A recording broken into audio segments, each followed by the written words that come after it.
All right, there's the sound. That's the one you get used to hearing in the morning. Good morning, nation. Good morning, Business Athlete Nation. It's the morning show. Mornings in the lab. Myself, I'm Keith Billis. That guy over there, that's Seamartyfit. Oh, and the guy over there, that's John Anderson. He's just hanging out in the mountains. The mountain man himself, John Anderson. And the other person on the other side of the window, that's Christina Flynn.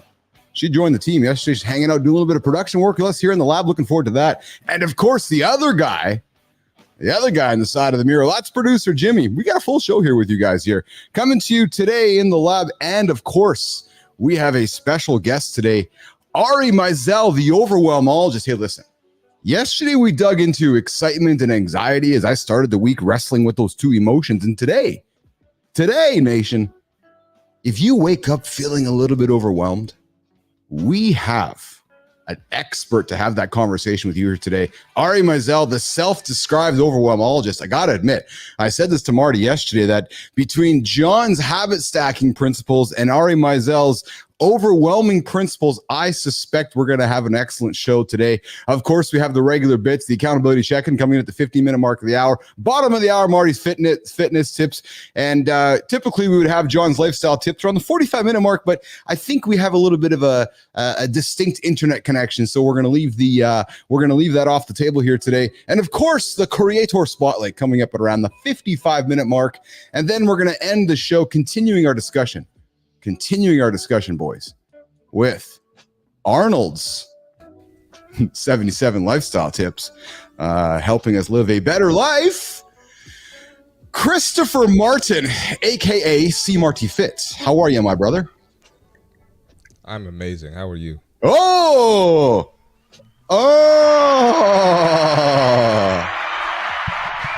What makes you amazing? I woke up. Oh! There we go. Yeah, Johnny, at this point, he's sounding like my dad. I'm like, hey, Dad, how you doing today? Well, Keith, I'm another day on this side of the earth, so I'm doing pretty good. Dad's 82, Johnny, and Dad's just hiking up. Dad's curling, John, still. Dad's still getting down in the hack. I don't know if you guys know what curling is, but that's with the winter sport up here in Canada. You get on the ice, you throw rocks on. Yeah. So Johnny, Marty, I can tell you my future. Old Pops is hanging out at 82, doing his thing. So his comment, Marty, is very similar to yours. Well, I'm alive today. So I'm like, oh, okay. So you can't complain about too much. I am really curious, Marty. I got to look to the guy sitting on top of us right now, Anderson. I'm really curious how that day went yesterday, Johnny. How was the day at the lake? I know we're on a little bit of a delay, so I'm going to ask the question. We're going to hang for the response. How was the day at the lake yesterday? What did you do for your lift? What did you do to take care of yourself? Tell us what the mountain man, John Anderson, did yesterday. Well, it was our first day here. And what I always do is I make sure that my first day here is off, meaning I need the day off from training so I can get settled in and all that kind of good stuff. So I went for we live on a pretty steep hill down to the lake. So I walked up and down the hill a little bit to get some exercise in. The morning thing got settled in. The big thing was we got a bear running around here. And so we had to kind of get so this bear, I mean, literally has been popping up all over the place. So, like, I slept in the main cabin to make sure the bear didn't break in and eat all of our food because he's been popping other cabins on the hillside.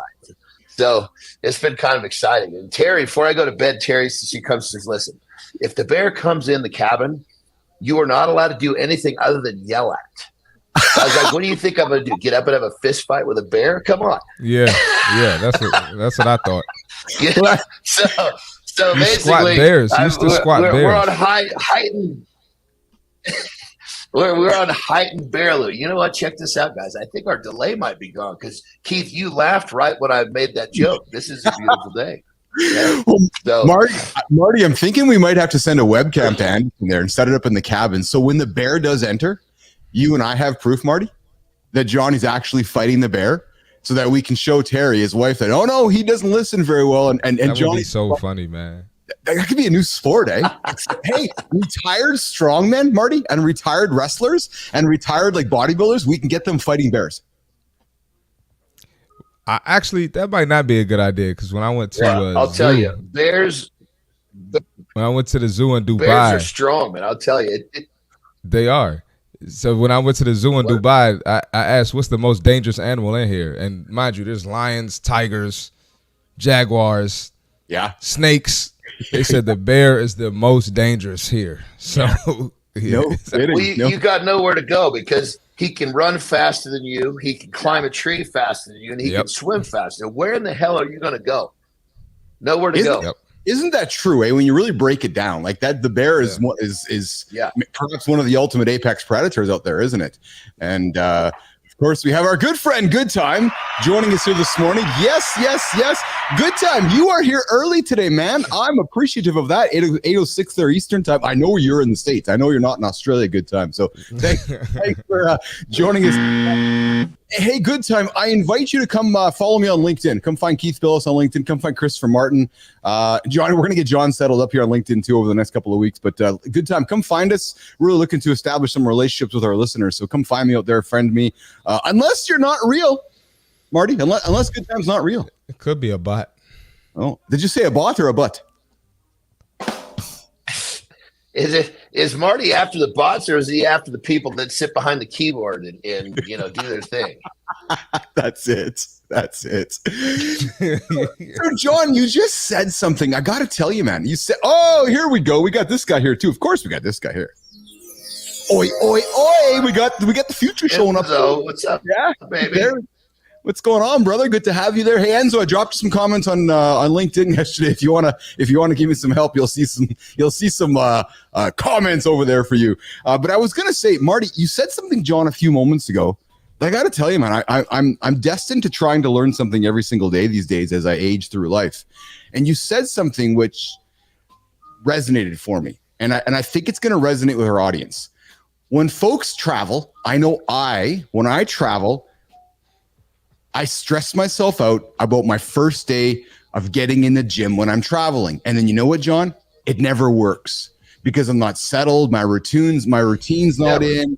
It's just a whole crappy experience. And then what happens is the rest of the trip, I'm really kind of defeated about training or going to the gym or doing something. But you said, you're like, no, when I arrive at this new destination, I take a day to establish some brand new routines, is what I'm hearing you say, so that tomorrow, being today, you can now live those new routines based on your habit stacking. Am I correct, John Anderson? 100%. And the thing about that is a little bit of pre-planning goes a long way. One of the things that I love to live by is tomorrow's success is planned today. Don't wake up and expect you're going to figure this shit out. You got to do it yesterday. Yes. So that's again simple tips, but I certainly took away from that because I know when I go somewhere, I'm like, okay, I got to get it in that same day because I can't wreck my streak, and then it sucks, and you're like, I'm kind of discouraged by the whole thing. So I like that idea of giving you grace, right, Marty? You got grace. Okay, you're landing here. We're gonna chill because we know tomorrow we're gonna get after it again. So. Listen, if you haven't subscribed to our show and you're tuning on one of our streams here, I invite you to subscribe to Mornings in the Lab on YouTube. Go find us on X, go find us on LinkedIn, but subscribe to Mornings in the Lab. Share it with your friends, comment, like it, and do all of that. But boys, why don't we bring in this human being on the other side of the glass over there? I think she has a sick kid at home. What's going on there, Christina? Producer Christina? Oh, I got that sick kid at home, so we're just surviving. That's it. Yeah. So listen, we got to call it out, man, because we all as parents have sick kids from time to time, and you wake up this morning, right, Christina? You go to bed yesterday, you got your day all planned, you're ready to rock and roll, and then perhaps throughout the evening, the sniffles arrive, or you get woken up in the middle of the night, and then today comes, and child is sick, and you're like, oh my God, every plan I had in place, now I have to frantically scramble to change those plans, right? Oh yeah, it blows right up. And I think it speaks to the flexibility and the need to be flexible. There's like amazing parts about being an entrepreneur because I can actually be home with her. Yes. But then the frustrating part is like, all right, well, Keith, I'm going to be in the green room most of the time. I'm going to be from a different location. I got a sick kiddo beside me. But it's the ability to be here is more important than for this to look perfect right now. But you know what? I wanted to bring it up on purpose, Tina. I did. Because I believe there are still too many employers, Marty, John, that don't subscribe to my thinking with this, which is, okay, you got a sick kid. Yeah, and? Oh, but Keith, I can't do my job. No? How come? Oh, because I got a sick kid. Well, okay. Well, is this sick kid going to be sick for the rest of its life? No? Okay. Well, then go take care of your child. If you take care of your child, that means you take care of yourself as a human being. And if you take care of yourself as a human being, eventually you're going to come back to work and take care of work. Like, it's such a, like, we get so caught up, John and Marty, with, oh my God, Christina's child's sick today. All the plans go out the window today. Oh my God, the world's falling. Not really. You know what I mean? So I just want to call that out because I think many employers get too caught up in, oh, is Christina working at home today because her child's at home and she can't get any work done? No, actually, I think she's an adult. I don't know. Tina? It's the beauty of the remote working too, right? Like when you already have this established, there's no communication that needs to happen. We all work from home. We're all doing our thing. This is just what is. And when you and I first started talking about working together, it was like, yeah, my kids come number one. I got to switch on me and then my kids. Yes. But my kids come number one. And as long as I'm open and honest and real about it, just like everyone else in the world has shit going on pre-COVID. Right. Imagine you had like a dog bark in the background. Now it's like, yo, I got kids. It's fine. Yeah. We're going to get shit done. It might be at a different time in the evening, and that's cool. Bingo. Results are all that matter, right, Anderson? Right, Marty? That's what matter here is just results. So, Travis R., is this real? Yes, it is real. We are live and real, and I'm not Ryan Seacrest. I'm a much more handsomer version of Ryan Seacrest, according to Seamartyfit. Guys, I got to tell you, Marty's all the time like, Bilous, you're like Ryan Seacrest. I'm like, come on, Marty. Nope. Okay, apparently I'm not like Ryan Seacrest, according to Seamarty. Nope. All right, 12 minutes into the hour. Hey, boys, have you heard of an overwhelmologist before? And Enzo, have you heard of an overwhelmologist before? Have you guys ever heard of that term? John, looking at you first. An overwhelmologist, John Anderson. That sounds like something that lives in my mind, man. You know, you've got to constantly deal with being overwhelmed. And it sounds like, you know, now that we all deal with it, now there's somebody that's decided to take that title and help people sort their shit out is what I'm guessing it is. That's it. Marty, overwhelmologist for you? Nah, never heard of it. Yeah. How about you, Christina? Yeah, so I met Ari like I met Johnny and Marty on Live in the Lab with Keith Billis a few months back. And Ari had battled Crohn's disease in his life. And he recognized that in order for him to be productive and build a life of quality, he had to find a way to overcome these overwhelming feelings. So John, Marty, the guy works 20 hours a day. He's created this productivity system, less doing, more living. John, you're gonna love him, man. Like you're the habit stacker king. This guy's like, he takes 8 hours. This is right up my. This sounds like this is all me. Like this is something I should be doing. I'm already doing it. I just don't have the title and get paid for it. For God's sake. Believe me, Marty, we are channeling each other's inner thoughts right now, pal. I can tell. So Ari Meisel joining us at the bottom of the hour from New York City. He's going to jump in and talk about how the systems he puts in place to help him feel less overwhelmed. That's what he does. He helps folks become less overwhelmed with different techniques and tactics. And that's what Ari Meisel is joining us from New York City today. Let's continue going on the table. How was your day? Johnny, your day was okay yesterday. Marty, how about your day yesterday, pal? I had a very productive day yesterday. Tell me about it. I do the same thing every day. I'm like John Anderson. I do the same thing every day. I go to the gym, train my clients, baby. Client calls, meal prep, shoot my content, edit my content. That's it. That's all I did. It was nothing special. That's awesome. Did the morning show. I love it. Crack some jokes with you guys. Yes. I got after legs day today. I got after legs day this morning, boys. Up and out of bed, got legs day crushed. And after I got a wonderful message from Tina this morning saying, hey, what's shaking? What's going on? I jumped onto the old biker, boys, and I did a 15-minute Tabata.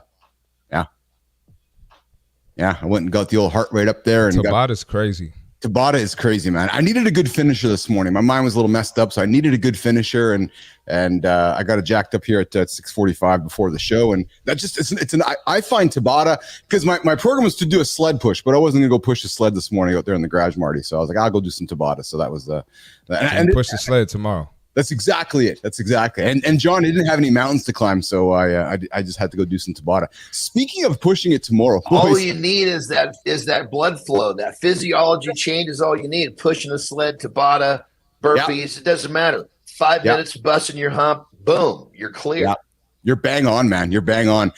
I got to tell you guys something funny. And Jimmy, we're going to jump into the accountability check-in here in a moment. And then I'm going to jump into some conversation starters before we welcome Ari Meisel into the lab here.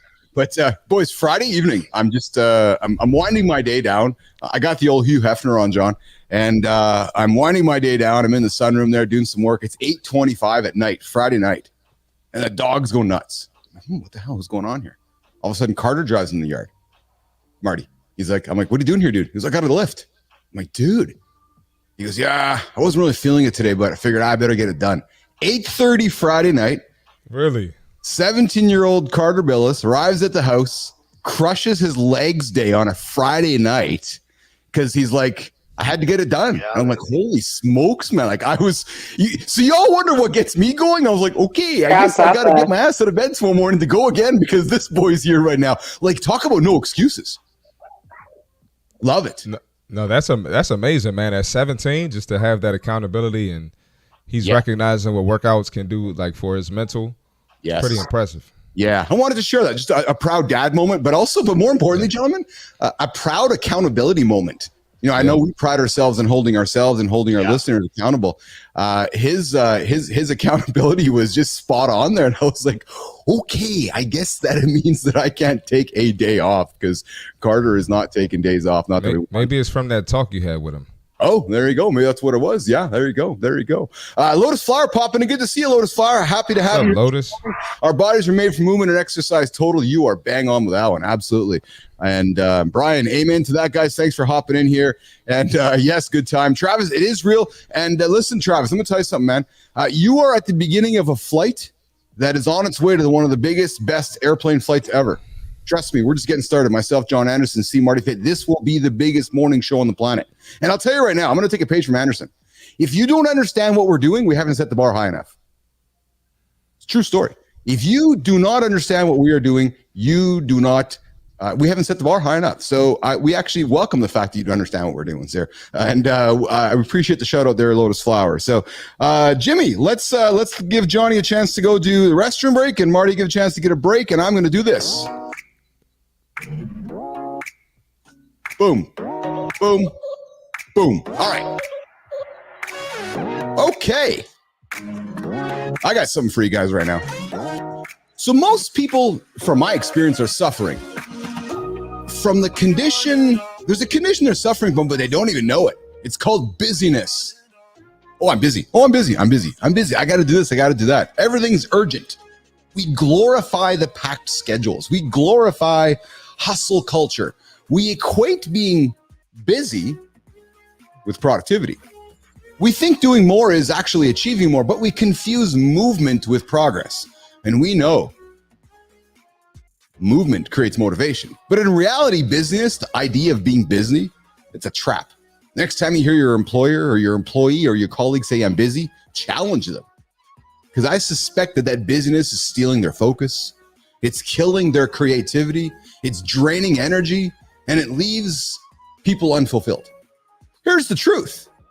Productivity, it's that hyper focus. We leaned into it yesterday. In the Substack Creator Spotlight, where you might want to go away for a while. Be alone. Focus on the productivity. So next time, Business Athlete Nation, somebody asks you, how you doing? Don't say I'm busy.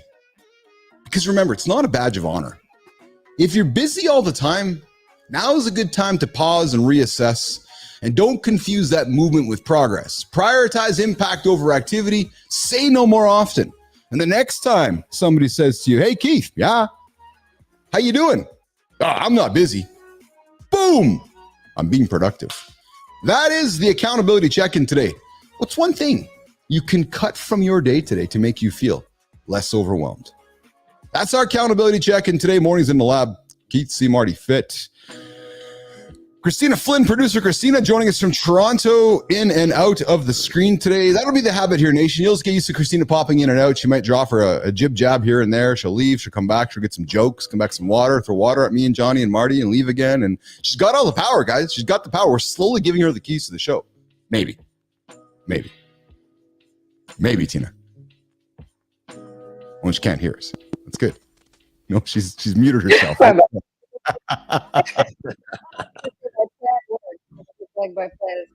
That's it. You're right, Enzo. 4 months with the boys in the lab. Good to have you here, pal. Really good to have you here in the lab. So, hey guys, I was looking at some topics yesterday. Oh, hey, here we go. So I want to get into the polls. I'm staying to script, Melissa. Staying to script, Tina, Jimmy. Coming back from our accountability check, and I want to lean into the polls. Johnny, we ran a poll yesterday. Looking at you, pal. What do you think humans' biggest productivity challenges? Beating procrastination, managing distractions, prioritizing tasks, or juggling multiple projects? That's today's poll. I'm gonna revisit yesterday's in a second. But what do you think people's biggest productivity challenges right now today? What do you think people are going to choose? We're going to talk about it tomorrow. But procrastination, distraction, tasks, or juggling multiple projects? I'm going to say that, really distractions play right into procrastination. But I think the distraction is the precursor to procrastination. So I'm going to go with distraction, but they kind of fit hand in hand. I think so too. I think so too. And again, just to be clear, this is a poll we're running today. We'll revisit it tomorrow. But I think people's biggest productivity challenges myself is the other P, Johnny, which is procrastination. What about you, Marty? Where do you think people suffer with that? Procrastination for sure. Not even close. It's so easy to do something else, isn't it? Yeah, I'm saying that for myself too. With procrastination, I'm big. I got to get better. Yeah. Oh, good for you. Good for you, man. Isn't that distraction though, fellas? You're going to do something else. That's distraction. Ah, that's a good point, Johnny. That's a really. I see distraction. How do we want to look at it? You know, are we procrastinating like I'm going to wait here for 5 more minutes to do this, or is it I'm going to go do this I got distracted with? Yeah. Or it could be like what we talked about yesterday, like when I mentioned somebody wanting to do the website before they start their business. That could be a form of, just depends how you look at it. I think it all fits in. It all fits in, right? Like for me, I've got 100%. ADHD, and prioritization is always an issue for me. But that's going to lead to procrastination. That's going to lead to me finding distractions. Like it's all one and the same. But yes, I'm excited to see what the audience has to say. Yeah, I think procrastination is that evil word that I think you can start a business around helping people beat procrastination. Today, yesterday's poll, guys, recapping yesterday's poll was what's your biggest focus this week? And we threw on the table, which is, crushing work projects, building new habits, Johnny, networking like a pro, or self-care and recharging. And we clearly aren't doing a good job hammering the habits home yet because folks have decided they're not building new habits this week. Instead, everybody, they're crushing new projects. So while we are teaching Business Athlete Nation to go and crush goals, guys, we need to keep learning on teaching them how to do that by establishing and enabling new habits along the way. So they want to crush goals with the old habits. Oh, there you go. Yeah, that's I guess that's what it is. That's exactly what it is, right? That's exactly what it is. I don't know how that works. So, but there's our polls there today, and that's out there on LinkedIn, threads all over the place. But hey guys, got a couple conversation stars I thought I'd throw on the table here today before we welcome Ari Meisel into the lab. And I was doing a little bit of research yesterday. So we talk about AI here in the lab often, right? We're always talking AI. We got some AI experts in here, and AI is weaving itself through the world. Guys, what do you think? What do you think is, where's my note here? What do you think that people are using? Where is my, oh man, why can't I find this? Oh, here we go. New report shows the truth of how people are actually using AI chatbots. And how do you guys think that people are actually using them? Might surprise you, actually. Essays. That's a hell of a question. Yeah. Captions. For me, first thing I think of is essays and captions. Okay. And then maybe just like stuff that you would Google, like certain facts or information, statistics. Yeah. What about you, Johnny? What do you think most people are using chatbots for today? Ultimately, I'm just kind of getting introduced this AI. I'm still looking for my fax machine, but I'm bringing in the AI. So I don't know. I think that generally speaking, people would use a tool like this because they're trying to find, I don't want to call it a shortcut, but a more efficient way to get things done. I don't, things are going to be really, really connected to what a person does and who they are.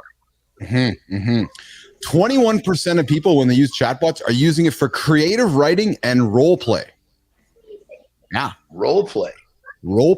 And, there was a report last week. And as we all know, we're going to be introducing our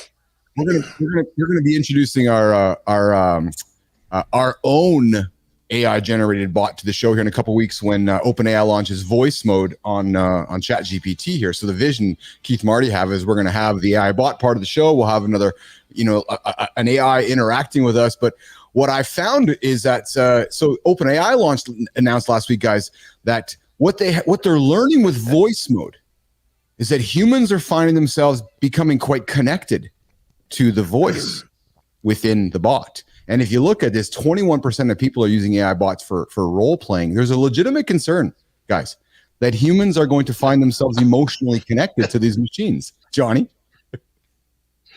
Yeah, this is perfect. So people in general have lost the art of communicating with other real people. So now they're taking the technology that took that ability away, and they're trying to role play with that technology to learn how to reconnect with the people that the technology actually disconnected them from. Quite a loop. Oh my God, this is crazy. Marty? Not role play. Well, you gotta learn how to talk to a real person through a machine. Oh my God. Marty? No, I think that's ridiculous. It is. It's crazy.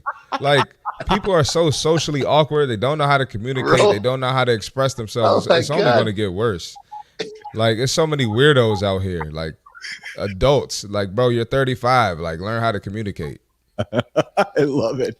Tina, what's your on this situation? Listen, we've seen the movie Her, right? With Joaquin Phoenix. We are there. That is happening. People are dating their AI. And listen, do you? But I think this needs to be a supplement. I will role play with AI if I've got a difficult conversation coming up and I don't really know how to do it. I don't really know how to pose. I don't really know how to, determine what I'm going to say back to them. That's the way you use it. And then you help it to teach you, go have that conversation. But you need to go have that conversation. Yes, exactly. Christina talking about role playing, and Adam, you're curious about role playing? Like, go ahead, Marty. Go ahead. I was gonna say, they got AI girlfriends, right? Well, I'm glad you said that, Marty, because they got AI girlfriends for lonely men. One of our highest viewed boys. One of our highest. What the hell is going on here? One of our highest viewed shows was when we had Vincent Valentine on the show a few months back, Marty, before your time here, as I was starting this thing out. He's got a company who creates AI girlfriends, and I'm trying to get Vincent back on the show as much for John Anderson's sake, so that we can get John rapping. Oh my Lord, Marty, we might have to have a bit here on the show where it's like introducing John to the future. Yeah, let's do it. I think we could actually. Yeah, we can put future objects in future. Yes, John. We've got this whole generation. You got this whole generation of kids, teenagers, and even some young adults. And you give them a damn Xbox or whatever these games are called, these video games, a box of cereal and a couch, and they're not going anywhere. They'll stay there for days. How in the hell did life get turned into this? Oh man, we got Ari Meisel in the green room coming up here in about 3 minutes. Ari, just a heads up, we're gonna get to the Seamartyfit tip and then welcome Ari. And Ari's sitting back there going, "What the hell have I got myself into here?" He's like, "What?" He was on Bilous' show a few months back. He's like, "Okay, I see this one-on-one thing, but now I got some guy battling bears up in the mountains of Utah. I got some dude sitting in Maryland talking about AI girlfriends, and he's got this guy in the middle here, Bilous, talking about all this other stuff." But Adam, you're talking about role playing. Dungeons and Dragons or some dumb weird stuff. No, the idea is that before you're going into a meeting, maybe you're getting the AI to interview you. maybe you're getting the AI to ask you questions about prepping for something you got coming up. So there's certainly good reasons to use AI to role play a different situation, right? So maybe I'm going into a meeting with John Anderson. That's a better role play. That's a better role play. That's a better role play, bro. That makes me feel a little better. I think so. I know that we're gonna have to have some fun with AI and all these different technologies in the future, especially with John here. Good time. Yeah, your 11-year-old son uses it. My kids use it, but I'll tell you right now, Marty, my kids aren't using AI as much as I am as an older human. I'm finding kids are like, nah, I don't want to use it. They're not, it's kind of like whatever, right? In good times, like it's over my head, but he's coding games and building things that'll help him troubleshoot. You're absolutely right. And Uday, go live with Putin. All right, bring him to the table and we'll bring Putin to the table. We'll bring Kim Jong-un to the table. Maybe we can have an interesting conversation, Marty, like Elon and Trump had yesterday on Spaces. Did you catch that at all? That was funny, man. I'm aware of it, but I didn't catch it. Yeah, I know we're not here to kind of, we got to have some fun with current events in life, man. So I knew it was on yesterday at 7 o'clock Eastern time. Well, 42 minutes I tuned in. It still weren't live. I guess there's a big technology situation, but it was very much a puff conversation of just a couple boys standing around blowing smoke up each other's ass. Nope. I'm sure it was a great convo. Yeah, it was. There's nothing new and enlightening. It's just a platform of diatribes and interesting points along the way here. Yep. So. All right, we're at the bottom of the hour. We are going to pivot, Jimmy, to Marty's fit tip. And then John, I know you're excited about this, man.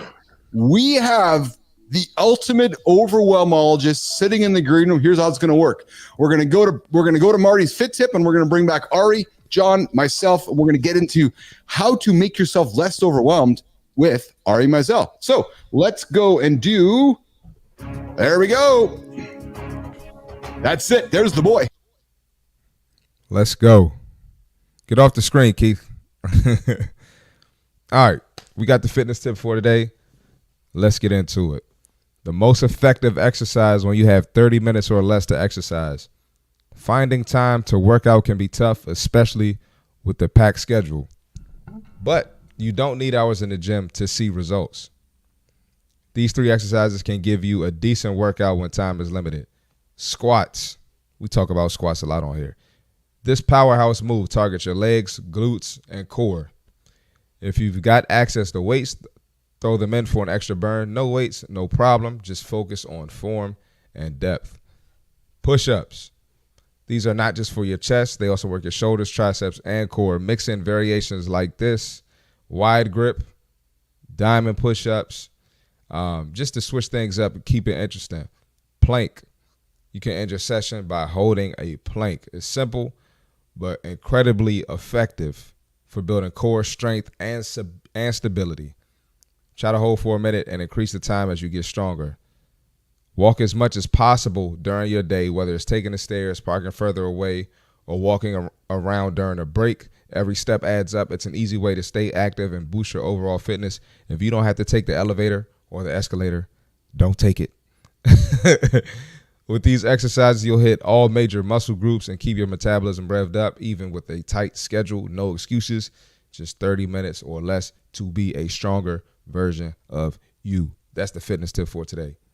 There's our fit tip of the day, dropping every single day at the bottom of the hour with Christopher Martin, aka Seamartyfit, former D1 athlete, personal trainer, runs one of the greatest fitness podcasts every night here on YouTube. Not every night, every few nights on YouTube.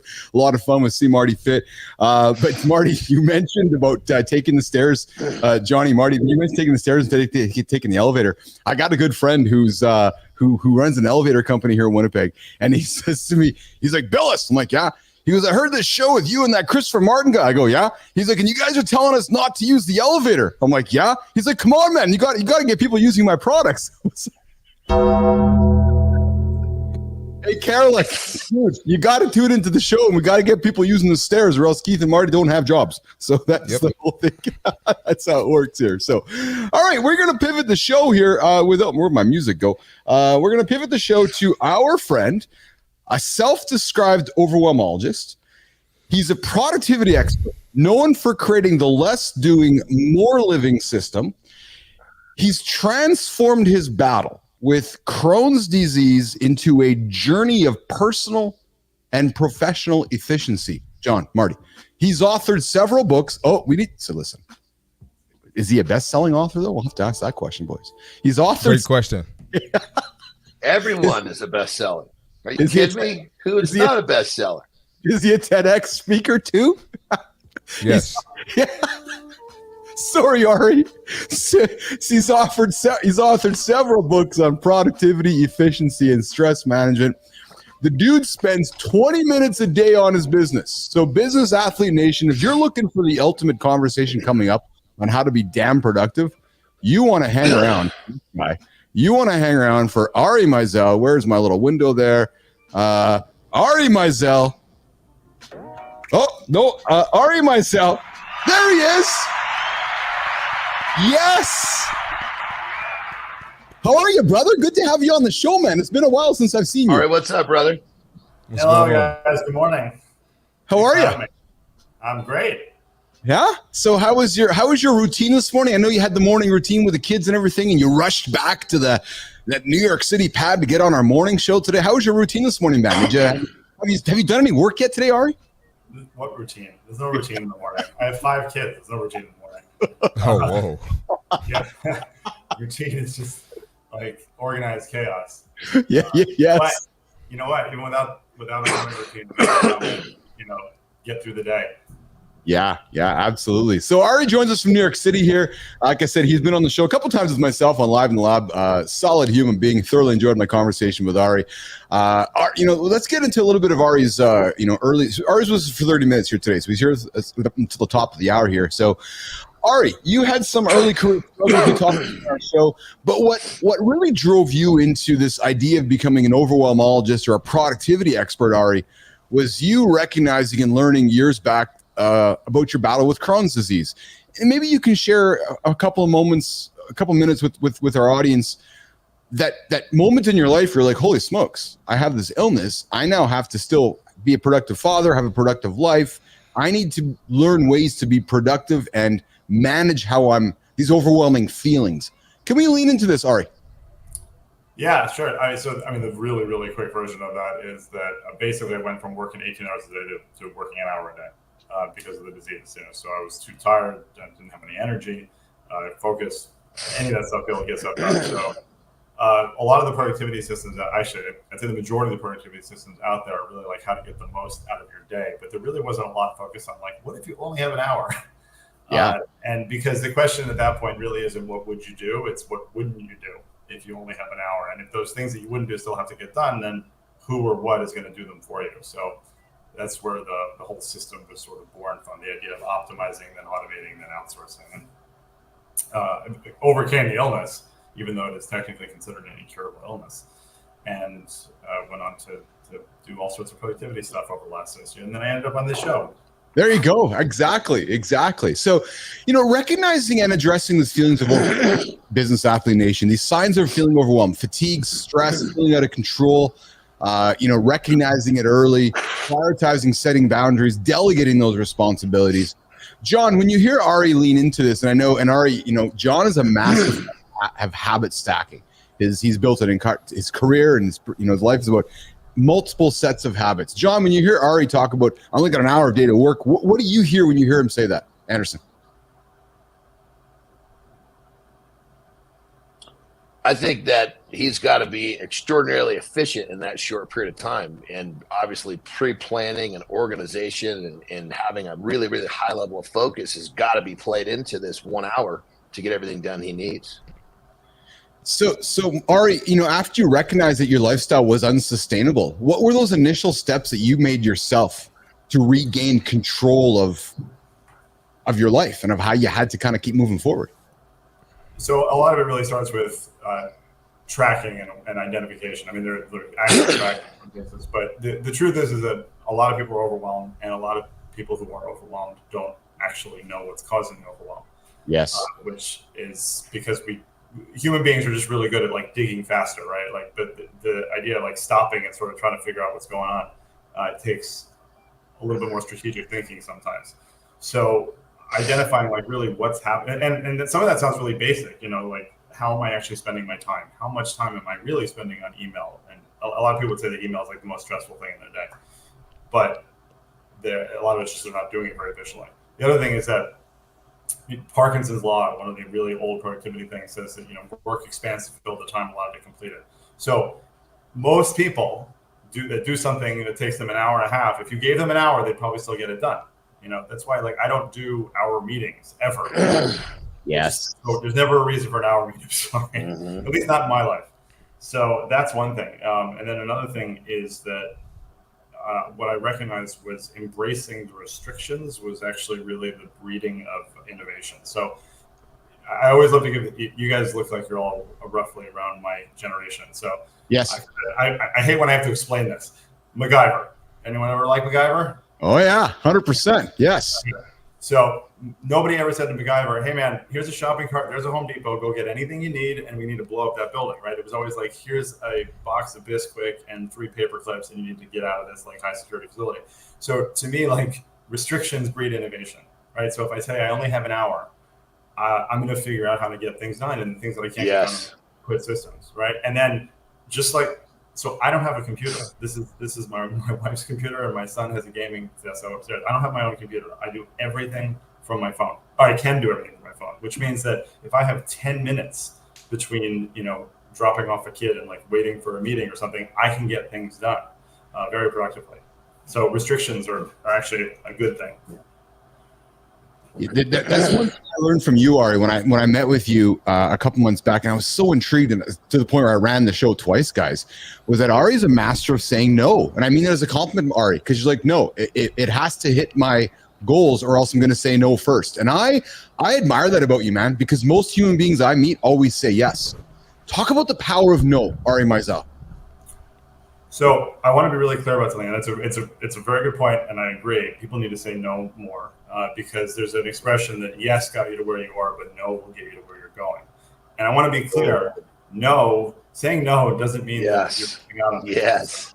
Right. So just to give a very, very brief overview of what's going on in my life right now. Right. So I have the 5 kids. I'm on the board of our local Jewish center. I am the vice chair of the town committee on affordable housing, racial, economic, social equity, and social services. I'm a volunteer EMT, vice president of our local rescue squad here. I've been an EMT for about 14 years. That's one of my biggest passions. And right now I'm running for school board. So I'm on the way to becoming a politician. So no doesn't mean less necessarily. It just means less bullshit for the most part. Yeah. Marty. So you're accomplishing a lot, and seems like you're a super effective problem solver. What advice do you have to anyone else with Crohn's disease? I've trained clients. I'm a personal trainer. I've had clients with Crohn's, and they kind of use that as a crutch to hold them back. And I kind of gotta hype them up and be super positive.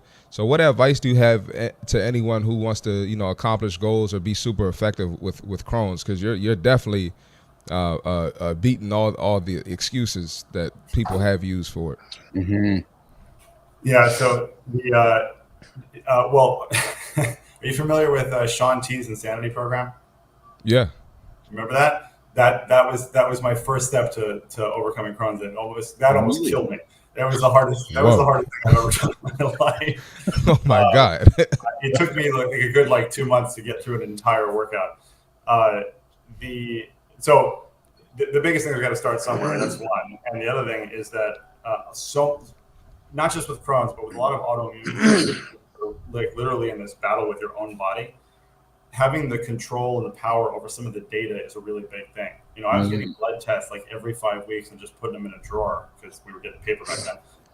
But once I started doing some analysis and started looking at correlations, started tracking what I was eating, how I was feeling, especially now, 14 years ago when I was dealing with this, there were no, you couldn't wear a glucose monitor. That wasn't a thing. Now there's so many tools that we have that give us so much data rather than what a lot of people with Crohn's do. And it's not lazy. It's just, they just don't know, but that you just you're in fear of every meal you have basically. Right. Or you're in fear that if I squat too hard, am I going to crush my intestines?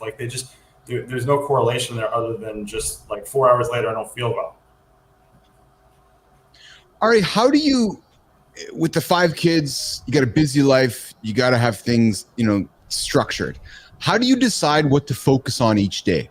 Are you like John, where you go to bed the night before knowing what's coming tomorrow? Like, are you that structured where everything is, you got a rhythm to life, you and your wife and the kids? Is there literally a rhythm where you can say, hey, Keith, and I know you got a hard stop today at 9 o'clock, and I can appreciate that. And we'll make sure that happens for you. But is your life very regimented, very structured, where the night before you go to bed, you know what's happening the day it's coming ahead of you? Ari? Yes, 100%. So if it's not in Trello or my calendar, it is not a thing that is existing in my life. And so I'm a really big fan of Trello, but the tool doesn't so much matter. It's really about how you use it. But yeah, so I have different, if people are familiar with Trello or not, it's a project management tool, and you can have different boards for different things. So I have 6 different boards that are for the different things that I'm, personal stuff, the rescue squad, things like that. And it's like I have like a dashboard essentially, and I can do this from my phone, and I do. And I will go through the night before and basically figure out what each of those categories that need to get done the next day, and line them up for that, sort of tee them up. And then if there's meetings or calls or things, obviously they're going to be scheduled. Most of the communications that I'm doing are asynchronous, and a lot of that's done over Voxer. That's how all my work is happening stuff. So for example, this call that we're having, is the only synchronous meeting of the day, essentially. Yes. So I try to avoid synchronous meetings as much as possible. That's a big one, because the thing is that as much as I'm structured and regimented about this stuff, part of the reason for that is to allow for the unexpected and surprise. My daughter fell off her bike yesterday and broke her arm. Right? And my God. She's fine. She's okay. But I didn't have to depend on someone else to take her to the hospital, right? Like, I was able to go do that because it wasn't like, I have to cancel 3 meetings to get this done. Yes. Things come up, things happen. And so I need to allow for that spontaneity by having that structure. And most importantly, and I'm sure John will think this, from a sort of a mental sanity point of view, right? Like, I have a source of truth, which is my calendar and my Trello. So no matter what's happening, no matter what, I can always throw things in there, and I can organize them in there and know that, like, that is my rock. It's not me running through the day being like, oh my God, what did I get back to that person? What do I have to do now? What's the next thing? That doesn't happen. Yeah. John, lean into this. I know we got a little bit of delay here. You got a question for Ari, John? I think it's great. I mean, it's just the idea of, knowing what you're going to be doing and having this, this plan of attack to your day. It frees that, for me, it frees that mental space, and it allows me to be better at everything I'm doing. I just love hearing Ari talk about how he's turned this into a really, really flexible lifestyle, but still being highly productive. I mean, there's a lot of things that I do that are very similar, but I'm really having a lot of fun listening to him talk. Yeah. And boys, one thing that I learned from Ari when I met with him, and I'm glad Ari brought it up, because I was going to if he wasn't. I love that Ari brought into my head a number of months back the reminder of the power of asynchronous meetings. Human beings don't do enough of them. Ari, kudos to you, man.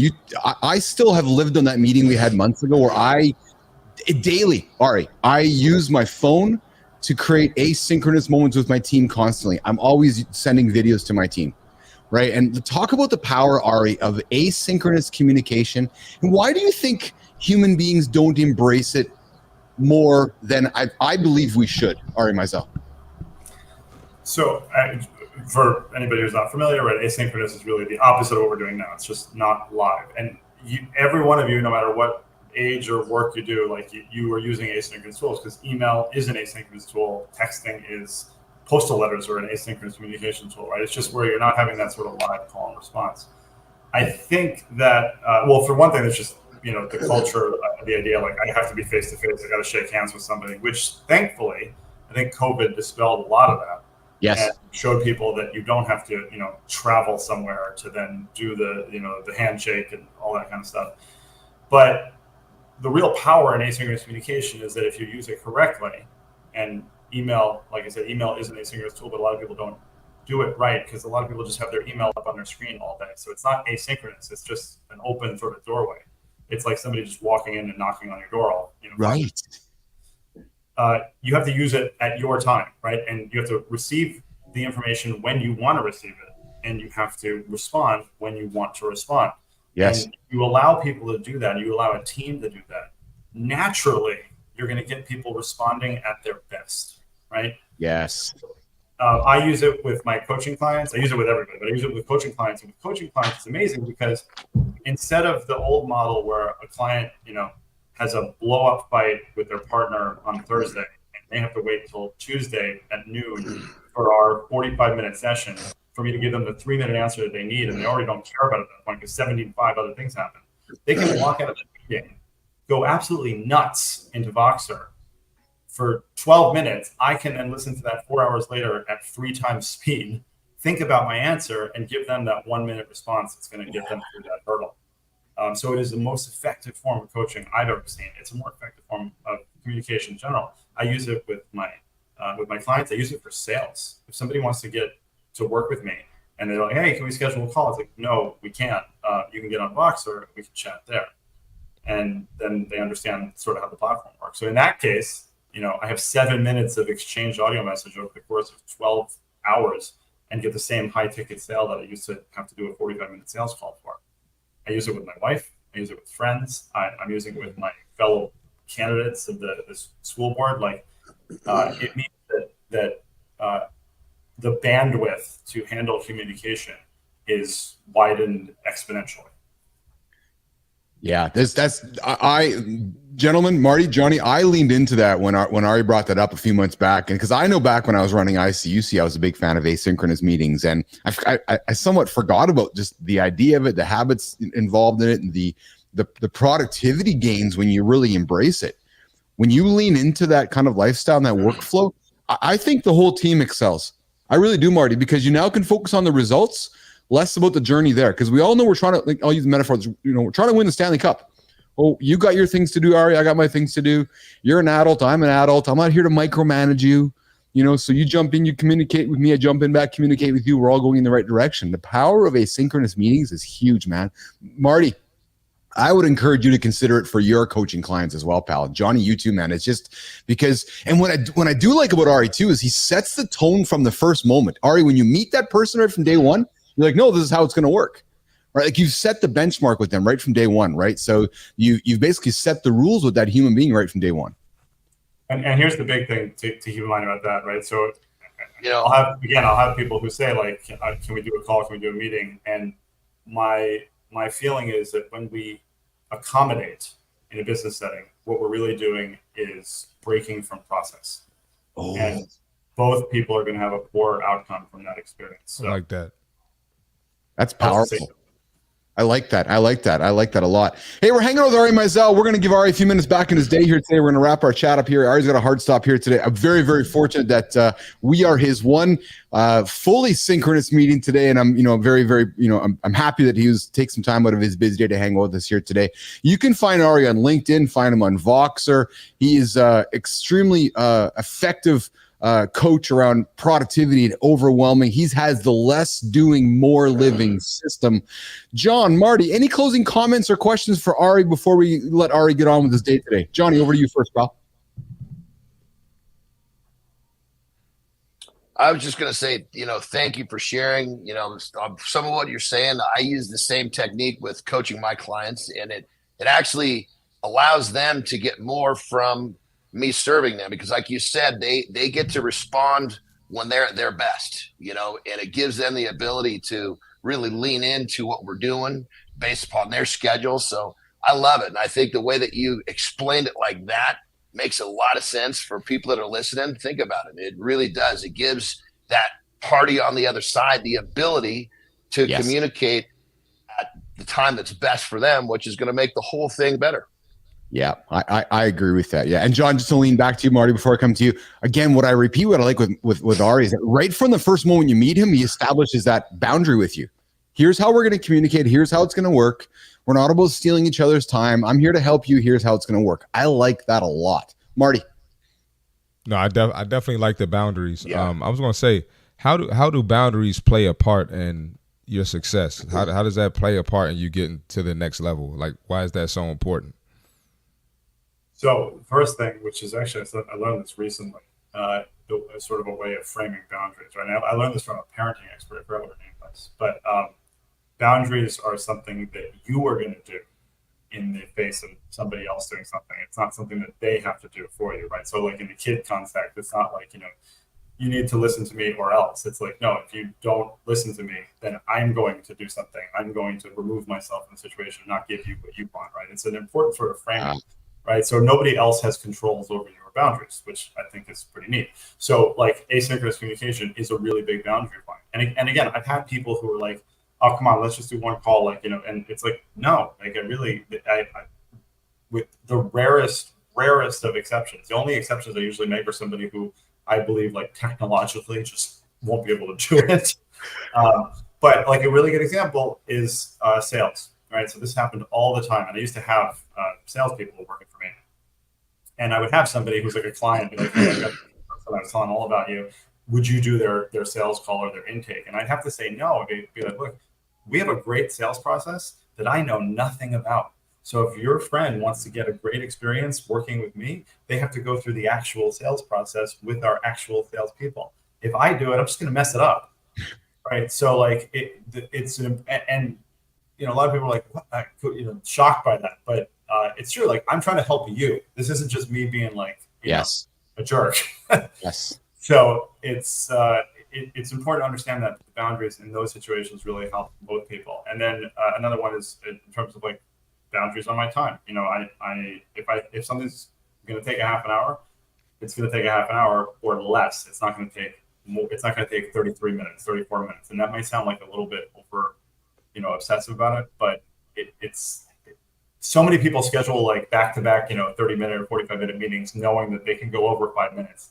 It's always frustrating when somebody starts a call and they're like, oh, I'm sorry, the last ran over. It's like, don't let it, because that ran over on you then. Like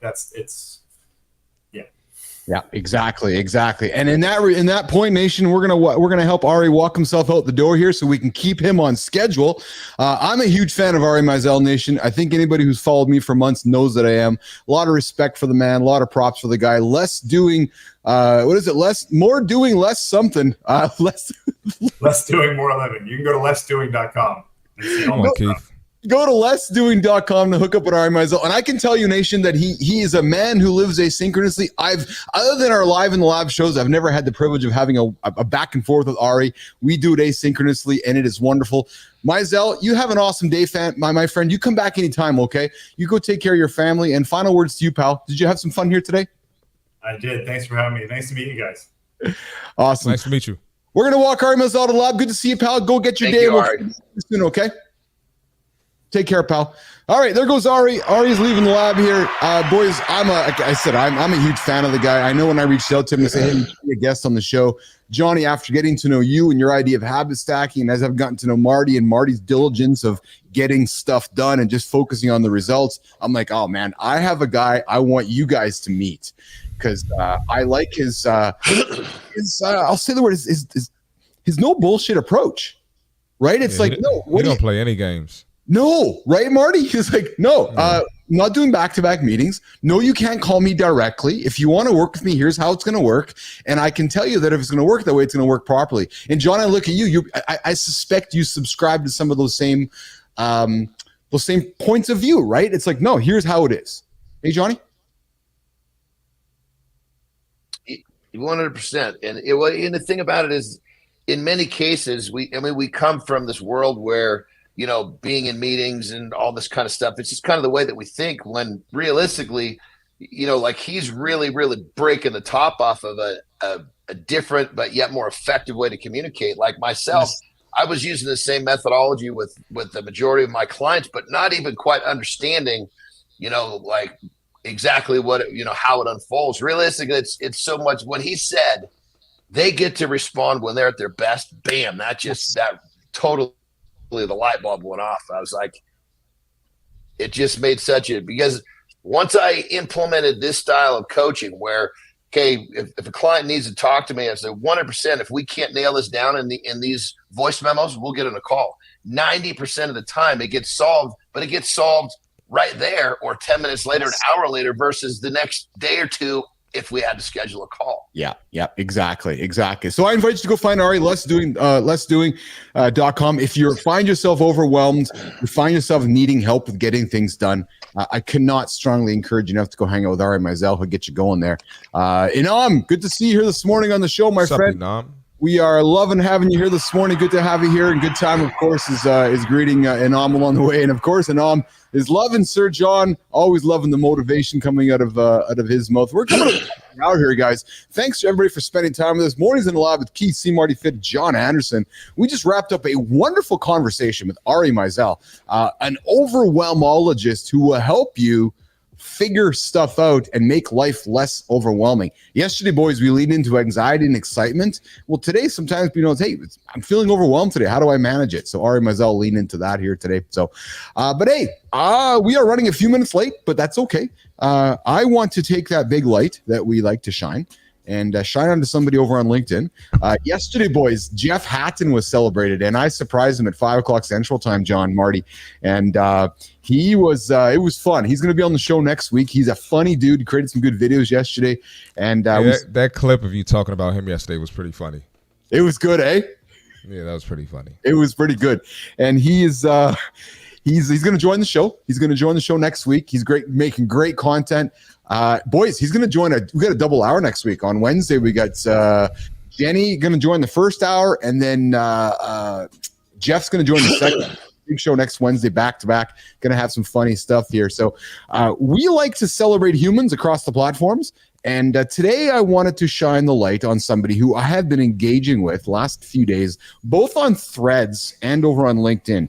Jimmy, I'm going to get the light ready here on the vertical stream here, and going to get my applause jacked up here.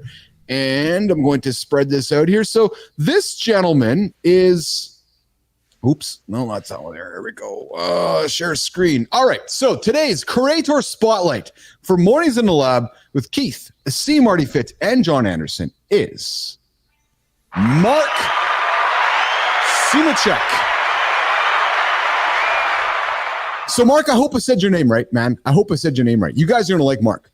So we talk about goals. We talk about achieving big goals. We talk about accountability. Guys, Mark helps humans achieve their big dreams. He helps people like us activate and manifest their dreams. John, you're going to like Mark as you get to know him when I show you his profile, man, here. He's on a mission to help 100,000 people dream again, more and bigger. And what I loved about his profile when I started reading about him, he is like, get this, man. I'm in the dream transformation and energy giving business. Business leaders and owners are inspired by the Dream Manager book. His superpowers are approachability, encouragement, and innovation.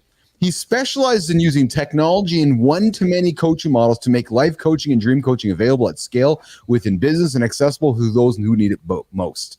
He's on a mission to help 100,000 people dream again, more or bigger. You can find him at onwarddream.com/21 stories. But here's his story that caught me, guys. After 14 plus years in an organization, John, he was a wreck. Marty, he's like, I lost my energy. I lost my drive. I lost my hope. Outward, and guys, we know humans like this, Marty. I got friends like this. You do probably, Johnny, you do. Outward, he looked successful. He was making good money. He dressed well. He was fit, smiling, super family. But inside, he was a mess. He was living a life of quiet desperation. He says to himself, I didn't know where my dreams were. And he was terrified to even look for them. When I read that, I was struck because I'm like, oh my God.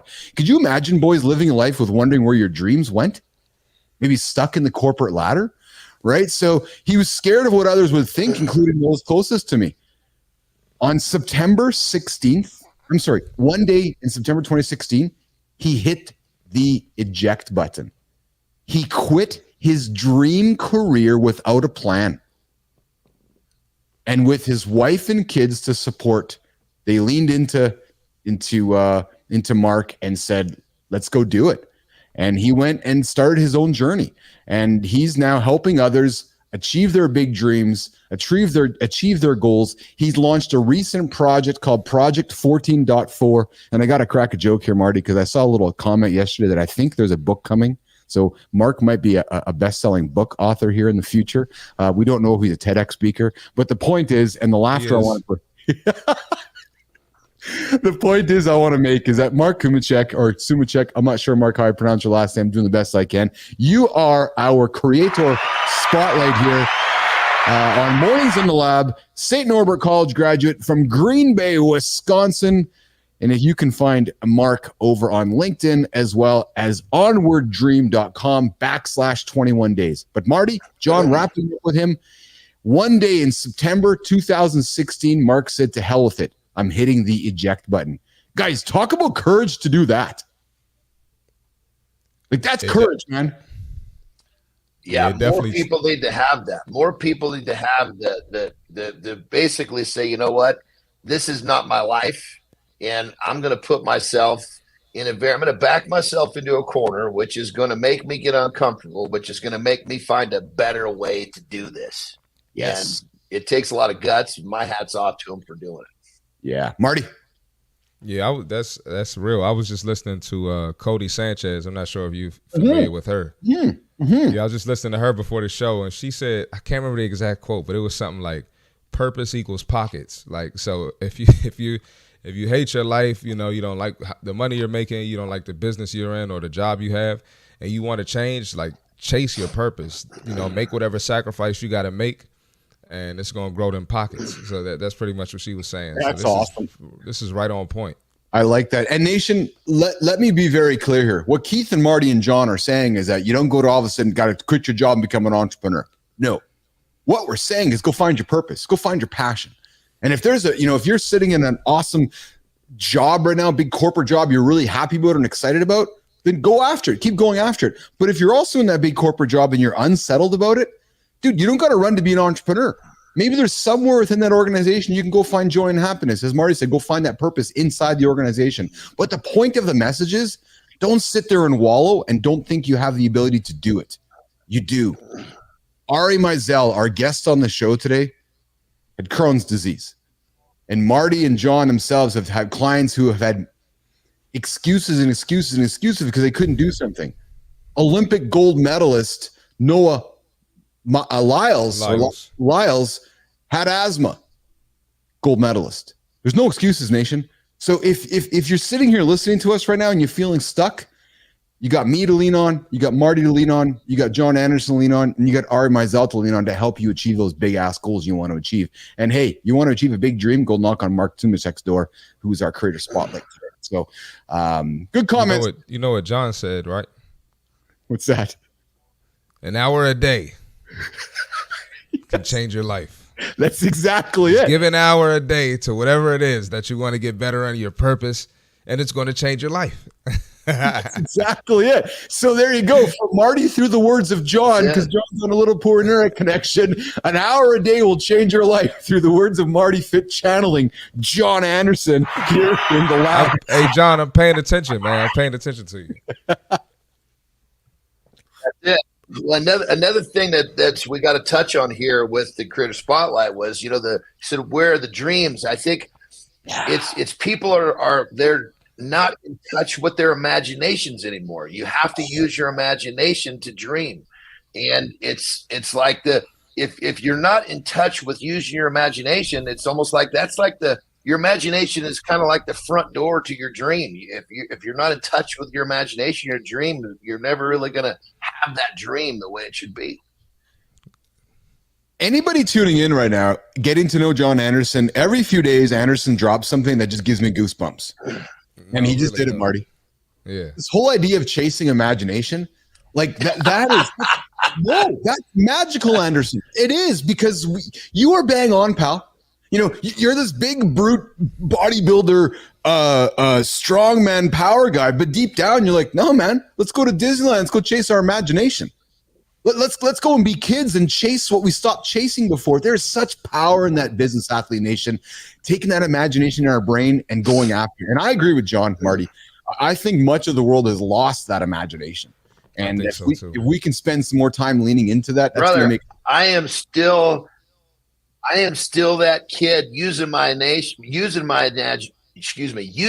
imagination, creating and chasing dreams. It should never stop. Whether you're 15 or you're 52, get that thing going. Marty, 100%, as Johnny would say. Absolutely, 100%. 100%, as he would say. All right, guys, so we're 10 minutes into the show here, or 10 minutes into the second hour of our show. We have some more of Arnold's life lessons I want to dig into today, because I promised you guys when we started our journey last week, he had 77 of them. So if Arnold lives to 120, Nation, in about 2 years, in a few years from now, we're going to have a longer list of topics to do today. But I thought we would work towards wrapping up today's show by digging more into Arnold's life lessons. I want to continue with guys, and Ari talked to this actually. So weaving back to Ari's conversation, the first step in sales, John and Marty, isn't talking, it's listening. You need to know your customer. And there's people listening right now to our show, dialing into our show, that they walk into a meeting and they just start talking. I have an idea. Ask the customer their needs. Oh, Mark would say, what are their dreams? Ask your customer what their dreams are, and then listen to the response. Listen.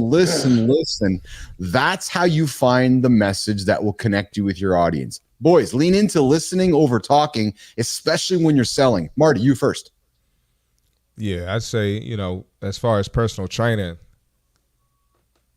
I have to follow the client's goals. I have to get them to their goal. Yeah. I can't just come in there and tell them to work out and do what I think is best for them. So I definitely use that. I listen to their problems, listen to their pain points. Pain points are big when you're selling. If you want to fix the problem, that should be the goal. So you definitely have to listen. No need to be talking when you trying to get that.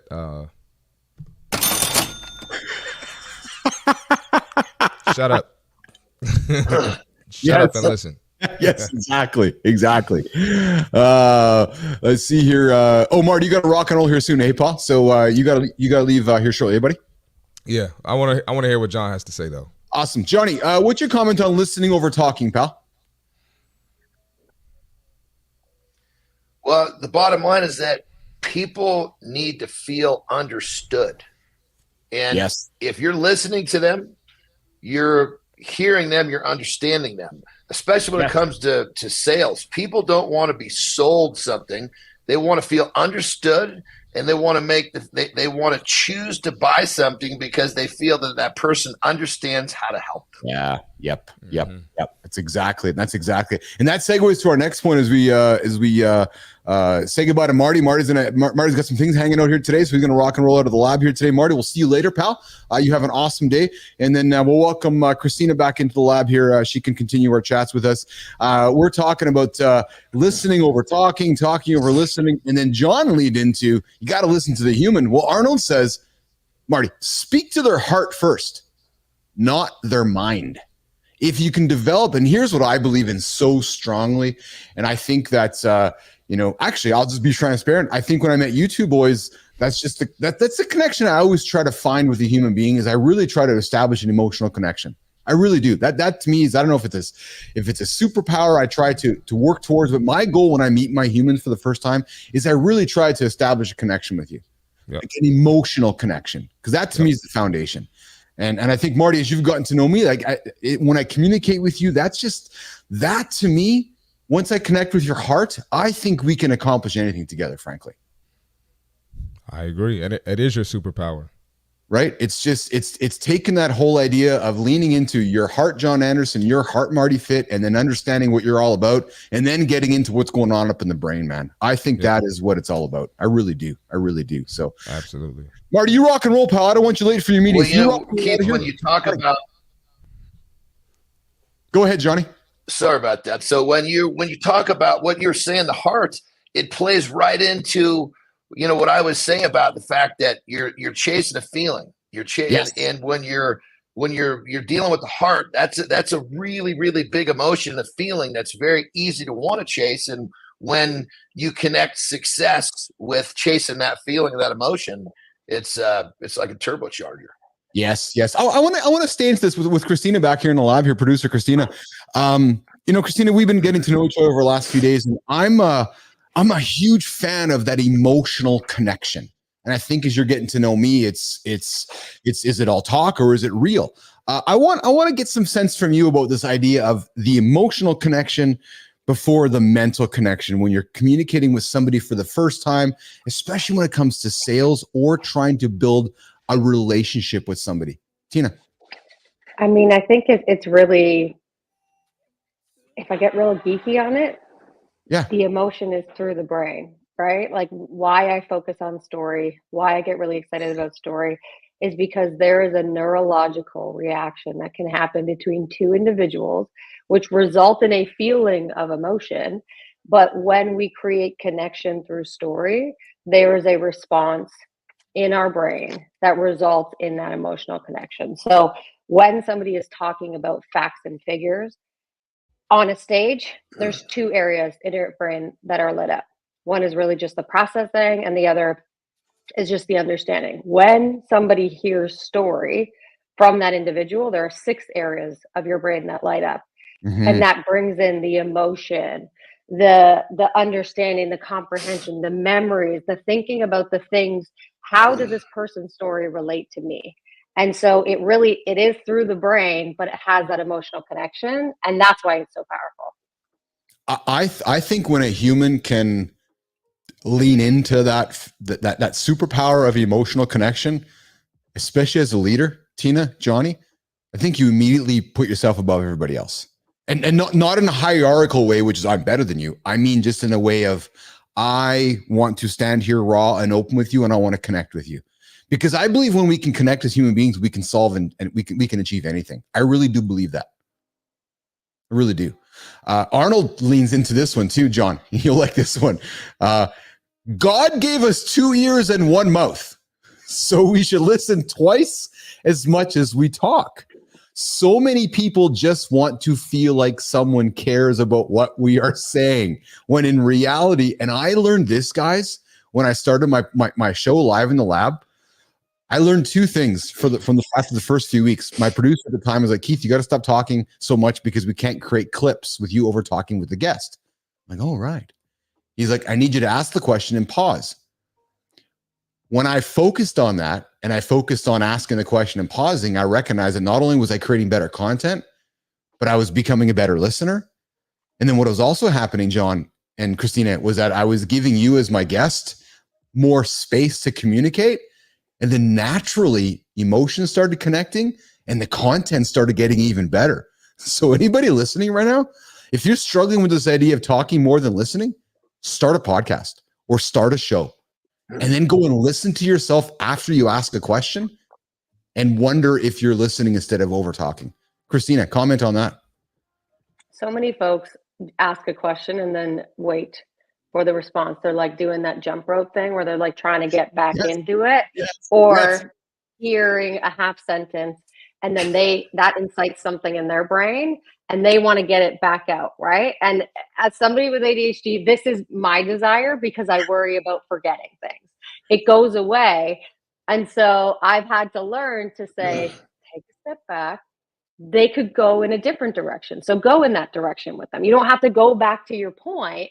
It wasn't that important. Let the conversation flow. You're going to have other things to say. Let them fucking talk. Yeah. Yes. John, I see you nodding there, pal. Well, the thing that I remind myself is that if I'm listening, I'm learning. If I'm talking, I'm not learning. Yes. But John, you know what, pal? I think that I know we're a couple years older than Christina, and I'm not trying to get all ages. I'm not trying to get all ageism on everybody here. But Johnny, I think that really comes with you and I with age and maturity. I really do. And I think that that's something as we get older in life, we're like, oh no, I want to be more curious. I want to listen to what Christina has to say. I want to hear her point of view. Now, on the same side, John, I'm sure we both know a lot of guys our age who are like, oh no, I know everything. I'm going to talk. When in reality, if that light goes on to be more curious, isn't it magical, John Anderson, when we kind of get to our age and we can become more curious? Isn't that fun? Well, the older we get, basically when I say the older we get, the stupider we get, which really means is the older we get, we realize that we don't know as much as we thought we did, which tells us we need to listen more. You know? Yes. I mean, remember when you're 18 years old, that's when a male is the smartest he'll ever be at 18. He knows everything at that point, you know. But then as we get older, we get dumber, which really just means that we're smarter because we realize that we didn't have a fucking clue, excuse my language, at 18. Yes, Carter. You don't know what the hell you're talking about, pal. John Anderson just said it. So, but I love listening to my kids talk. I love asking questions of the different generations to learn. It is something that I thoroughly enjoy every day. But I think, Christina, what humans struggle with when it comes to listening and talking, it's really simple. Humans struggle with awkward silence. Right? Which is, I'll ask you a question, then I'm like, okay, why isn't she answering? Oh, man. Why isn't she answering it? Why isn't she answering it? And then if I'm thinking if she's not answering, I got to do something about it, right? But yet, if you can lean into awkward silence, that is a superpower as well, Christina. One of the steps I take my clients through very, very initially in our work together is an interview. We do about 60 minutes, and I sit there and I ask them life questions from the various stages in your life. And I sit there and I let there be silence. Because a lot of times I'm asking people questions that they haven't really had time to reflect on in the past, or they haven't ever really been asked before. So they're thinking about it. Let them think. I don't want to lead them in a direction that's going to serve my purposes. I want them to have the freedom to explore what comes up for them when I ask a question. So give space. And if they don't say anything, then chime in. But give space. Yeah, that's a great tip. Give space. A lot of power in giving space. And if a person is having trouble with uncomfortable silence, it's because they haven't spent enough time learning to be comfortable in uncomfortable situations. Well said. And that it tells you that they got something going on constantly where it's like in many ways you want to teach them to slow down first, isn't it? It's like, hold on, slow down. Let's be comfortable with silence before we can start talking about your first goal. Really, isn't it? And it's a skill to be able to sit down in silence. It's a skill to be able to be by yourself. It's a skill to say, I'm going to be, and I'm going to leave my devices over there, and I'm not going to do anything. Something I'm trying to teach my kids is be bored.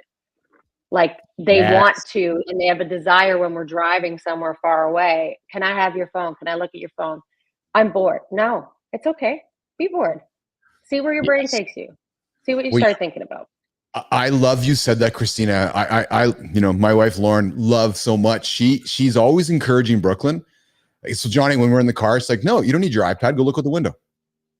There's lots to see. Go look around. Like, let your brain explore what's outside and use what's outside to stimulate yourself. Right. And you're right. You're and it goes back to John's imagination. Comment. I was just going to say, Anderson, going back to your comment about imagination, right? Like lean into, when you go look at the clouds, what do you see up in the sky? Right. So I like that, Christina, you're teaching your kids about embracing boredom, embracing the imagination. Right. And I think there's perhaps not enough of that being suggested to our kids. And I teach that lesson because it's something I struggle with.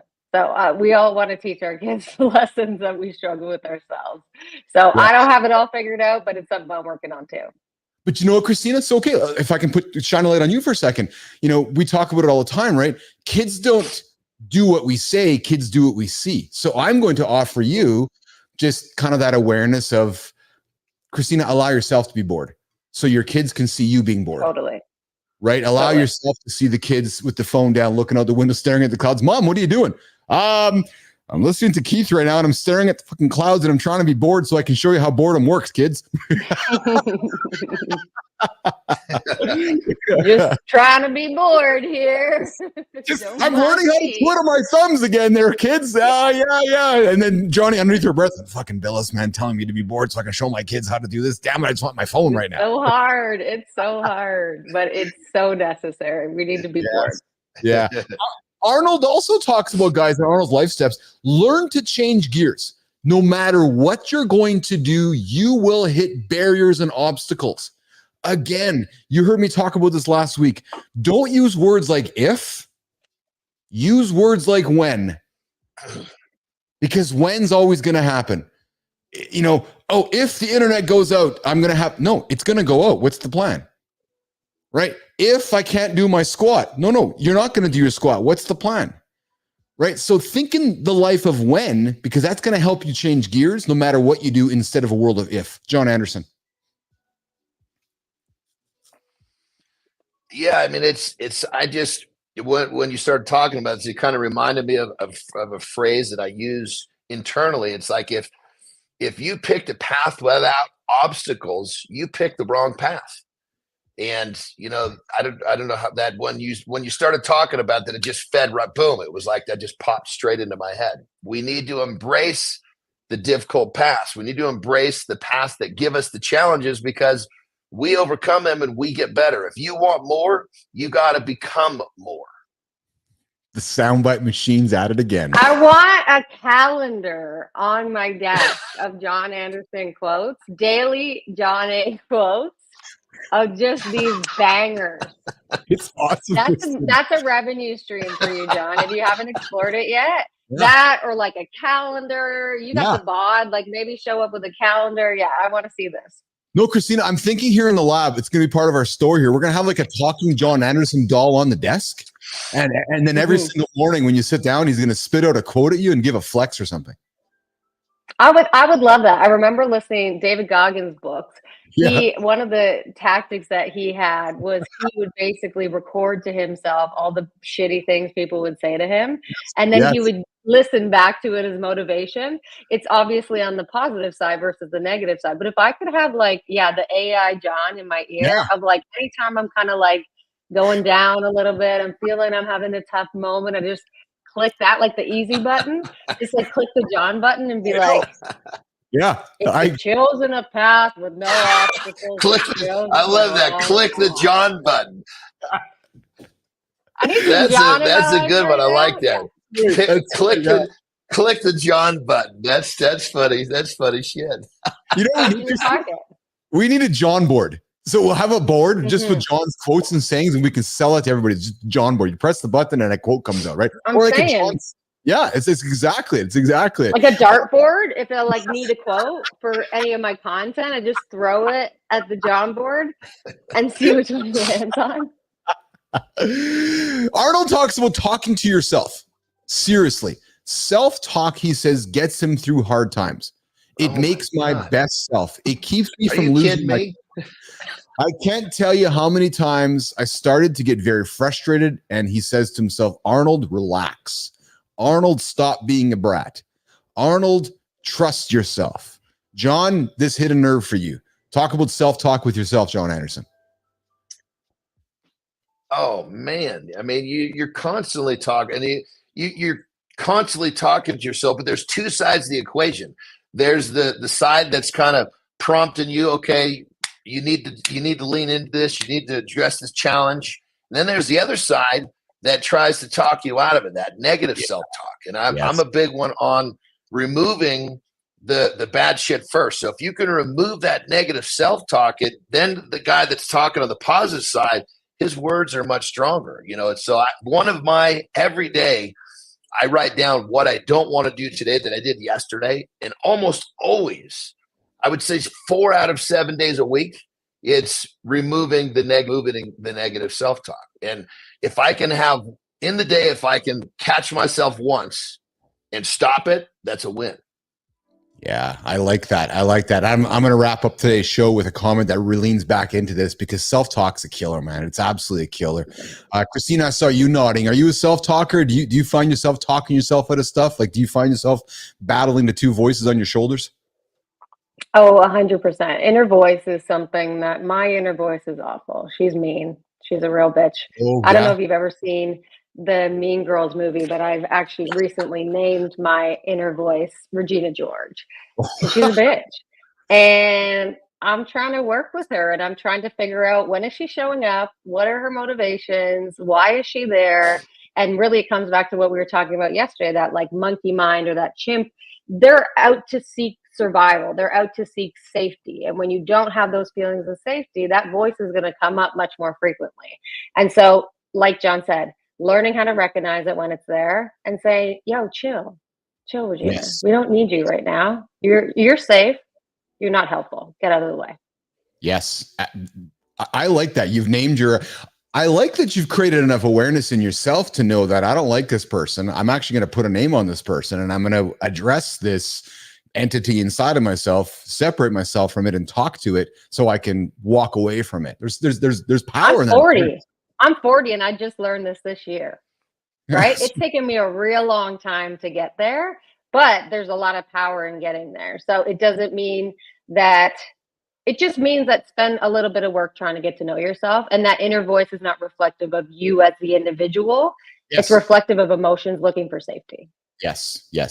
Deuce comes in with a comment here. I think it's appropriate here. I'm not going to praise obstacles. I believe being like water and float into a natural direction instead of swimming upstream and dying. That's fair, right? Floating and going in a natural direction. I appreciate that.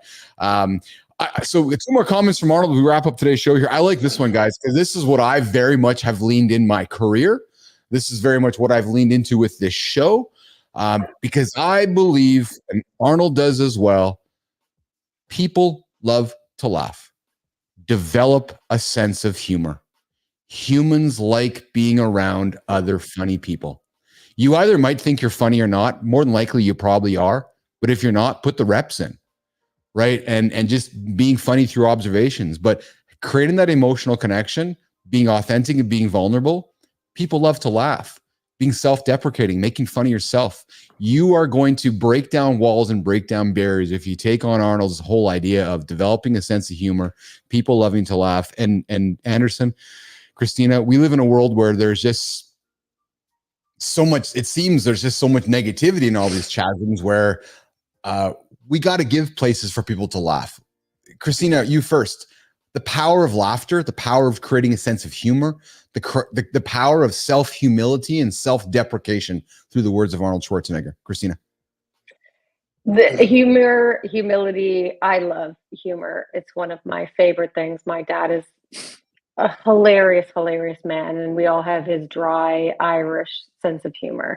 So It's something I use all the time. And I'll challenge you on the idea of self-deprecation. I think there's a difference between having humility in yourself and being able to not take yourself so seriously, and self-deprecation. And that's something I'm learning as of recently.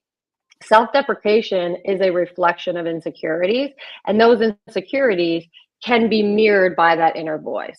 So we don't want to consistently be shitting on ourselves and really just repeating that inner voice and that inner monologue. We want to try to silence that, while at the same time saying it doesn't have to be so serious, but I don't have to shit on myself in order to do that, because then I'm just reiterating what that voice in my head is saying, which is actually what I'm trying to quiet down.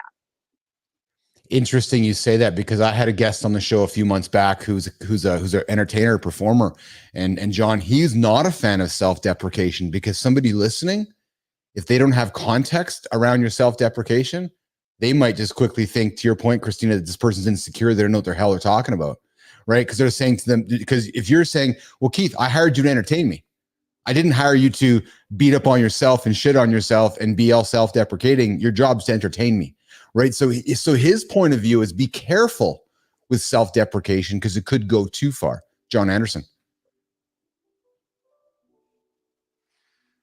I think the front door to this whole thing is, if you respectfully, of course, but you must unapologetically be your authentic self. And that's going to create, just that in itself is going to have some level of comedic value once you start getting into the nooks and cranny of who you are, who you truly are, because we're all so different.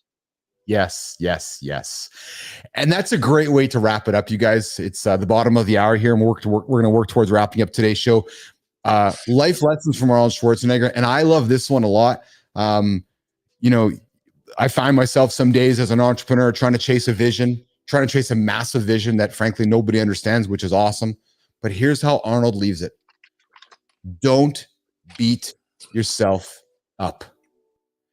You need a lot of energy, Business Athlete Nation, to chase a vision. And as John has always said, if you understand my vision, then my vision isn't big enough for you. Don't waste any of your energy on being negative or shitting on yourself, as Christina would say. because that negative energy can be put towards that vision you're chasing. When I read this yesterday, it was a good, and I'll be vulnerable, it was a good reminder for me, because there's some days as you're going down this journey, you're going, holy fuck, man, this is hard. And then you get into that negative self-talk. And then I'm like, oh my God, Arnold, you're bang on, man. The energy I'm putting into this right now is not right. I got to put the energy back into positivity, because that's where we're headed, right? So as you're listening to our show and you hung out with us today for 90 minutes, don't beat yourself up. Be humble, have some humor, have some fun, because that energy you're putting into negativity, imagine if you put it towards positivity, the doors you're going to open and the success you're going to achieve. Christina, commenting on the idea of don't beat yourself up, energy to chase a vision. I think that's what it is. And so much of this goes back to there's physiology behind this. There's biology behind this. There's neuroscience. This isn't just opinion. There are real impacts that you can have on your life by making these simple steps of where are you investing your energy. And we only have so much. It's not forever flowing. So if you only have so much, where are you spending that time? Don't spend it on the negative. Try to focus on the opportunities, not to say toxic positivity. None of us want that, but focus on the opportunities. Yes, absolutely. Focus on the opportunities. John Anderson, final word to you today, pal, before we wrap it up. What do you guys say, buddy?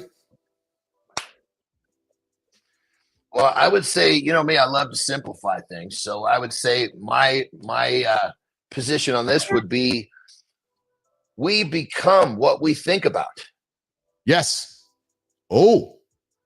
So if you're thinking negativity, you're starting to morph into something negative. If you're thinking positive, you're going to become what you're thinking about on that positive side. So we become what we think about. What are you thinking about? That's the question you got to ask yourself. You negative become or positive. You got to keep that thing rolling with positivity. Yeah, keep that positivity happening, nation. As Adam, I appreciate you, man. You've been on the show for the whole time here, and you're an awesome viewer. Hey, Adam, I invite you to connect with me on LinkedIn, connect with John on Instagram or any of the platforms. We're really looking to form these connections with our loyal audience, especially as we're building this thing out. You clearly are a business athlete, Adam. You clearly are part of our community here, and I just want to look at you and tell you how much I appreciate that. I really do. The fact that you take time out of your day to hang out with us is a blessing to me. And I want to, offer you that negativity, no, a mirror, yes. And it just says, what's John saying, right? If you're going to stand in the mirror and beat yourself up, well, that mirror is going to reflect yourself beating yourself up. If you can get in front of that mirror and have some positive self-talk, it's going to give that positive energy back to you. So that wraps up our comments with John Anderson, Christopher Martin, Seamartyfit's out of here today. Christina Flynn, producer Jimmy, myself, Keith Billis here. Mornings in the Lab. We drop 8:00 Eastern time every single day. We're wrapping it up today, guys. What a great show. We talked Overwhelmologist with Ari Meisel, productivity tips, asynchronous messaging, setting the barrier with your audience. I think we offered a number of little nuggets on the show today before we get out of here. Tomorrow, we got Ivan Pollock and Mariana Pollock. We got a couple guests for the whole show tomorrow. It's going to be a wonderful conversation. We're going to get into some business, fitness discussion along the way, and learn about John's second day up in Utah, up in the woods there. But I had a great show today. I thoroughly enjoyed it. John, I'm going to come to you second. But Christina, we did it today. We did it today, kid. Your kid's at home sick. You made it. You're in and out of the room. It worked out. We had some good conversation. Your thoughts on day 2 today, Christina Flynn? Being fluid. Someone was saying it in the audience, right? Yes, obstacles, but being fluid. Upstairs, downstairs. She's sleeping right now. We got her down. So let's be here. And that's what it's about. It's not going to be perfect, and that's cool. I love that, and that's exactly the message we're trying to put here on the show. John Anderson, my friend, I loving you, buddy. What do you got? So what are you doing today for the physical activity? Now you guys all sorted out. I know Terry's still sleeping. We know that. So the show's going to end. Where are you going next besides for a piss? And then what's going to happen next? Well, first off, I'm not in Utah. I'm in Tahoe. That's what I said. I'm in Lake Tahoe. So let's get that straight. Not in Utah. Oh, I'm said Utah. Oh yeah, I meant Tahoe. Sure, I meant Tahoe. That's what I meant. All right. It's all right. That's all right. It's okay. It's okay. So what am I going to do? We get off here. Of course, I'm headed straight for the toilet. Then I'm actually going to I'm going to do a bicep, tricep, superset workout with some bands that I have really right here where they're looking at the room where I'm going to execute this workout. Nice. That's awesome. That's awesome. Well, we're gonna check that workout out if you publish it anywhere on the platforms today. But John Anderson, I appreciate you, brother. I appreciate you a lot. I'm thoroughly enjoying our conversations and the show we're creating here. Christina, I appreciate you as well. And Adam, it's actually that's awesome, Adam. I love that a lot, man. You are part of the humor here. I think Christina's yes, Keith and Regina, Christina and her battling nemesis Regina. So we are going to have to. That's going to be a running joke now on the show. That Adam, I love it. It's great. When Christina's bringing bad Christina to the show, we know it's actually Regina on her shoulder. So that's that'll be the excuse she's going to offer up. All right, guys, let's get out of here. I'm going to go for a walk. I got my lift all done. I got my Tabata done. So I'm going to go for a little bit of walk, and then we got post-production. Christina will come knock on your door in a little bit. And Melissa, thank you for the help this morning. Producer Jimmy, thank you for the help this morning. Tomorrow, 8 o'clock Eastern time, Mornings in the Lab. Myself, Seamartyfit, John Anderson, not in Utah, in Tahoe. And of course, producer Christina Flynn. We'll be back tomorrow. Mornings in the Lab. We're going to get out of here. We'll see you guys.